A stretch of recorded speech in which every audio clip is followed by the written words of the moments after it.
નમસ્કાર દર્શક મિત્રો, હું હર્ષુ પરમાર સહયોગ દ્વારા પ્રસ્તુત ન્યૂઝ 20 ગુજરાતીમાં આપ સૌ દર્શક મિત્રોનું હાર્દિક સ્વાગત કરું છું। જોઈએ આજના મુખ્ય સમાચારો। જૂનાગઢ શહેરના દોલતપરા વિસ્તારમાં આવેલ પ્રાચીન ઇન્દ્રેશ્વર મંદિર તરફ જવાનો રસ્તો બિસ્માર હાલતમાં। છેલ્લે 2017માં થયું હતું માર્ગનું સમારકામ। જૂનાગઢ ગરવા ગિરનારની ગોદમાં આવેલા ઇન્દ્રેશ્વર મંદિર તરફ જવાનો માર્ગ બિસ્માર હાલતમાં જોવા મળી રહ્યો છે। છેલ્લા ઘણા સમયથી માર્ગનું યોગ્ય સમારકામ કરવામાં આવ્યું નથી। જૂનાગઢના દોલતપરાથી ઇન્દ્રેશ્વર જવાનો 1 કિલોમીટરથી વધુનો માર્ગ છે।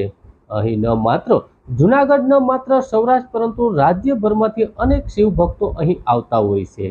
અનેક શિવ ભક્તોનું આસ્થાનું કેન્દ્ર છે અને અતિ પ્રાચીન અને પૌરાણિક એવું ઇન્દ્રેશ્વર મંદિર પણ છે। ત્યારે છેલ્લે 2017માં બાદ આ માર્ગનું સમારકામ પણ કરાયું નથી। અહીંના મહંત જણાવે છે કે રામાનંદ બાપુ સત્વરે આ માર્ગનું સમારકામ થાય તેવી માંગ કરી હતી। આ બાબતે જૂનાગઢ મહાનગરપાલિકાના ચેરમેન હરેશ પરસાણાએ પણ જણાવ્યું હતું કે આ બાબતને લઈ જરૂરી કામગીરી શરૂ કરવામાં આવશે। ટેન્ડર પ્રક્રિયા પૂરી કરવાનું પણ તેને જણાવ્યું હતું, પરંતુ વહેલીમાં વહેલી તકે આ માર્ગનું ફરી સમારકામ થાય તેવો પણ ભરોસો આપવામાં આવ્યો હતો। મહત્વનું એ છે કે અહીં નરસિંહ મહેતા સૌ પ્રથમ ભગવાનને પ્રત્યક્ષ દર્શન આપ્યા હતા। ત્યારે અનેક શિવ ભક્તોનું આસ્થાનું કેન્દ્ર ઇન્દ્રેશ્વર મંદિર તરફ જવાનું માર્ગનું સમારકામ હવે ફરી ક્યારે શરૂ કરવામાં આવશે એની રાહ જોવામાં આવી રહી છે। જૂનાગઢ શહેર અને આજુબાજુના વિસ્તારમાં હીટ વેવની ભારે અસરથી રોજગાર ધંધા ઉપર માઠી અસર। જૂનાગઢમાં તાપમાન 43.5 ડિગ્રી રહેતા ગરમીનો પ્રકોપ યથાવત રહેતા ધંધો રોજગારને માઠી અસર થઈ છે।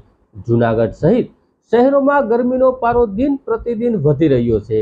ખાસ કરીને રાત્રિનું તાપમાન વધતા સવારથી જ આકાશમાંથી અંગારા ધરતી ઉપર ફેંકાવાનું શરૂ થઈ જતું હોવાથી આપ નીચે ધરતી જેવી વચ્ચે ધોધધમતા તાપમાં પેટ્યું રડતા માટે મજૂરી કામ કરતા શ્રમિક લોકોની હાલત સૂર્યનારાયણે દયાજનક કરી નાખી છે। બપોર થવાની સાથે કુદરતી કર્ફ્યુ લાગી ગયો હોય એવા કારણે વેપારના કામકાજ રોજગાર સહિતની કામગીરી ઠપ થઈ ગયેલી જોવા મળી રહી છે। જૂનાગઢમાં ભારે ગરમીને ધ્યાનમાં રાખી જૂનાગઢમાં આપતી વ્યવસ્થા તંત્ર અને જિલ્લા પંચાયત આરોગ્ય શાખા દ્વારા શહેરીજનોને હીટ વેવથી બચવા માટે જરૂરી કાળજી લેવા માટેની પણ અપીલ કરવામાં આવી છે। હીટ વેવની લૂથી રક્ષણ મેળવવા માટે બહાર જતી વખતે પાણીની બોટલ સાથે રાખવી, પુષ્કળ પ્રમાણમાં પાણી પીવું જોઈએ, જેમ કે પાણી, લીંબુ શરબત, છાશ, નારિયેળ પાણી અથવા અન્ય પ્રવાહીનું સેવન પણ કરવું જોઈએ।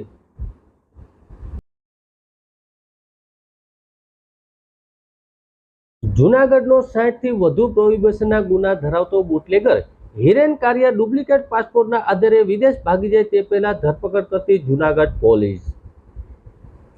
નાયબ પોલીસ અધિક્ષક હિતેશ ધાંધલિયા સાહેબના સીધા માર્ગદર્શન હેઠળ એ ડિવિઝનના પીઆઈ શ્રી વિજય સાવત તથા ગુના નિવારણ પીએસઆઈ ઓઆઈસીડી અને સ્ટાફને મળેલી બાતમીના આધારે જૂનાગઢના લિસ્ટેડ બુટલેગર ધીરેન અમૃતલાલ કારિયા રાયજીનગરવાળા ડુપ્લિકેટ પાસપોર્ટ બનાવી જે હાલ તેના મિત્ર અમિત ઉર્ફે ચેમ્પિયન ધીરુ રાઠોડ રહે ગણેશનગર વાળાને ત્યાં ઘરે સંતાડેલો રાખેલો છે। આ ડુપ્લિકેટ પાસપોર્ટના આધારે ધીરેન કારિયા જે હાલ જેલમાં છે ત્યાંથી છૂટીને પાસપોર્ટનો ઉપયોગ કરી વિદેશ ભાગી જવાની ફિરાકમાં છે। આ બાબતની બાતમી મળતા પોલીસ સ્થળ ઉપર તપાસ કરતા પાસપોર્ટની ઝેરોક્સ નકલ મળતા આ બાબતે નોંધ લઈને પાસપોર્ટ ઓથોરિટી ઓફ ગુજરાત પાસેથી અસલ કાગળો મેળવી ડુપ્લિકેટ પાસપોર્ટની ખરાઈ કરી આ બાબતે એ ડિવિઝન પોલીસ મથકમાં ગુનો દાખલ કરી હાલ 20થી વધુ પ્રોહિબિશનના ધારા હેઠળ અલગ અલગ ગુનામાં જેલમાં હોય ને કોર્ટ પાસેથી મંજૂરી લઈ આ ઇસમને ટ્રાન્સફર વોરંટનો કબજો મેળવી આ બાબતે વધુ તપાસ કરવામાં આવી છે।